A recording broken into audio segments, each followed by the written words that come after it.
여보, 나 이번 주말에도 못 올라가. 연구소 프로젝트가 워낙 긴박해서 말이야. 당신이 애들 데리고 좀 쉬어.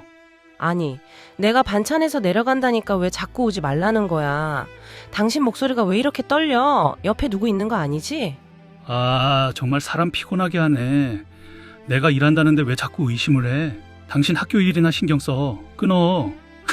안녕하세요. 우리네 고단한 인생사, 그 억울함을 명쾌하게 풀어드리는 세상 모든 판결 세모판입니다.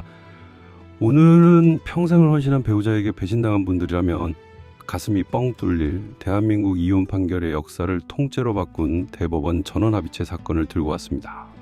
여보, 냉장고에 당신 좋아하는 밑반찬 다 넣어뒀어. 국은 데워 먹기만 해. 그리고 이건 아이들이 쓴 편지야. 아빠 보고 싶다고 하네. 아, 알았어.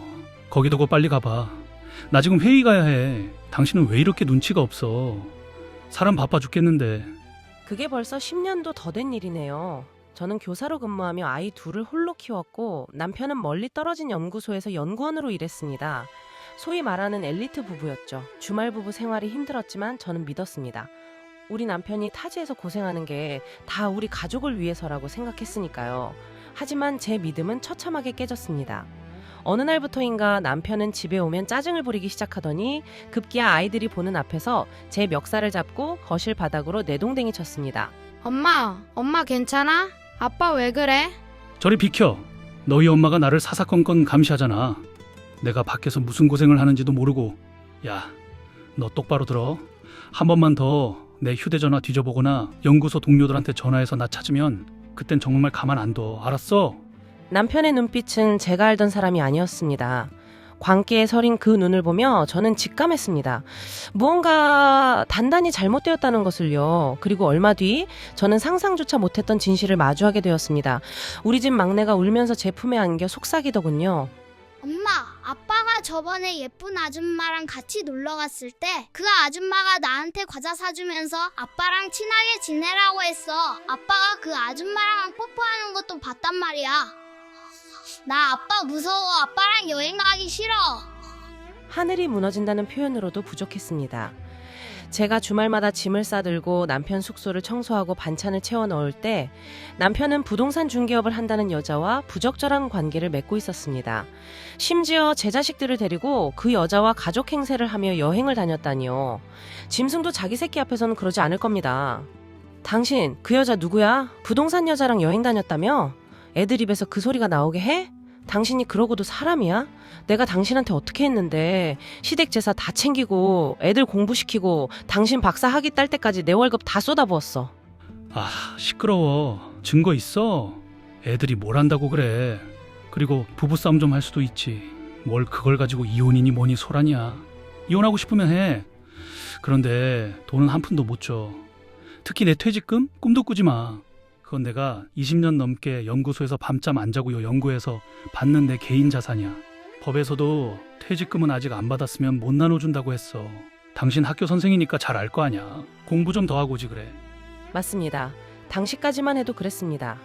이혼할 때 이미 받은 퇴직금은 재산 분할 대상이 되지만 아직 직장에 다니고 있어서 받지 않은 퇴직금은 분할 대상이 아니라는 것이 당시 법원의 확고한 판례였습니다. 남편은 그 점을 악용해 저를 조롱하며 빈손으로 쫓아내려 했습니다. 하지만 저는 물러설 수 없었습니다. 그 퇴직금 안에는 제 청춘과 눈물 그리고 아이들의 희생이 고스란히 담겨 있으니까요. 재판장님, 너무나 억울합니다. 저 사람은 2009년부터 그 여자와 수시로 연락하며 부정한 관계를 맺어왔습니다. 저는 주말 부부로 지내며 홀로 아이들을 키우고 시댁 일까지 도맡았습니다. 그런데 저 사람은 폭행까지 휘두르며 저를 내쫓으려 합니다. 위자료는 당연하고 저 사람이 앞으로 받을 퇴직금도 제가 기여한 몫이 분명히 있습니다.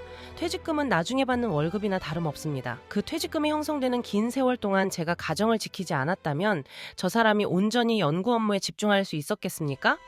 1심과 2심 법원의 판단은 반쪽짜리 승리였습니다. 원고와 피고는 이혼하라. 피고는 원고에게 위자료와 양육비를 지급하라. 하지만 피고의 장래 퇴직급여는 재산분할 대상에 포함하지 않는다. 다만 분할 비율을 정할 때 그 사정을 조금 참고하겠다. 조금 참고하겠다니요. 수억 원에 달하는 퇴직금 앞에서 그 참고라는 말이 얼마나 무력한지 아십니까? 남편은 법정을 나서며 제 귀에 대고 비웃었습니다. 거봐, 내가 뭘 했어. 퇴직금은 내 거라고 했지? 판사님도 내 손을 들어주잖아. 당신은 그냥 주는 대로 받고 나가서 애들이나 잘 키워. 더 욕심 부리면 그나마 있는 양육비도 깎아버릴 줄 알아. 남편의 비열한 웃음을 보며 저는 결심했습니다. 대법원까지 가겠다고요? 이건 단순히 돈의 문제가 아니었습니다. 평생 가정을 위해 헌신한 배우자의 노동 가치를 대한민국 법이 어떻게 바라보느냐는 자존심의 문제였습니다. 그리고 마침내 대한민국 대법관들이 모두 모인 전원합의체에서 역사적인 판결이 선포되었습니다. 피고의 상고를 기각하고 원심 판결 중 재산 분할 부분을 파기한다. 피고는 들으세요. 본인은 퇴직금이 아직 수령하지 않은 미래의 돈이라 재산 분할 대상이 아니라고 주장하지만 대법원의 생각은 다릅니다. 퇴직급여는 본질적으로 후불적 임금의 성격을 가집니다. 즉, 당신이 연구소에서 오랜 기간 근무하며 퇴직금을 쌓을 수 있었던 것은 배우자인 원고의 헌신적인 내조와 양육, 그리고 가사 노동이 뒷받침되었기 때문입니다. 비록 이혼 소송 당시에 아직 직장에 다니고 있어 퇴직금을 받지 않았더라도 소송이 끝나는 시점을 기준으로 계산한 예상 퇴직급여액은 엄연히 부부 공동의 노력으로 일군 재산입니다. 따라서 기존의 판례를 변경합니다. 장래의 퇴직금도 재산 분할의 대상에 포함시켜야 마땅합니다. 이 판결이 나오자 법정안은 거대한 파도가 치신 듯 술렁였습니다.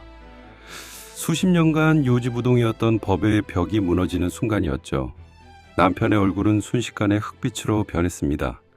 자기가 끝까지 지키려 했던 그 퇴직금의 절반을 아내에게 떼어줘야 한다는 사실에 손을 벌벌 떨더군요. 피고는 들으세요. 당신은 가장으로서의 책무를 저버렸고 배우자를 폭행했으며 부정한 행위로 가정을 파탄냈습니다. 그러면서도 오로지 본인의 권리만을 주장하며 배우자의 기여도를 무시하는 모습은 참으로 유감스럽습니다. 법은 이제 더 이상 숨겨진 배우자의 눈물을 간과하지 않습니다. 아내의 희생으로 쌓아올린 당신의 퇴직금, 이제는 정당하게 나누고 그 대가를 치르십시오. 이것이 대한민국 법이 정한 정의이자 새로운 기준입니다. 여러분, 이 판결이 얼마나 위대한지 아십니까? 이 사건 이후로 이제 대한민국에서는 이혼할 때 퇴직금을 아직 안 받았으니 못 준다는 핑계가 절대 통하지 않게 되었습니다. 전업주부든 맞벌이 부부든 상관없습니다. 배우자가 밖에서 돈을 벌 때 가정을 지키고 아이를 키운 그 모든 시간이 퇴직금이라는 자산 속에 고스란히 녹아있음을 법이 공식적으로 인정한 것입니다. 긴 싸움이었습니다. 하지만 저는 이제야 제 삶을 되찾은 기분입니다. 통장에 찍힐 숫자보다 더 중요한 건 제 지난 20년의 세월이 헛되지 않았다는 것을, 그리고 우리 아이들의 눈물이 정당한 보상을 받았다는 것을 대법원이 인정해줬다는 사실입니다.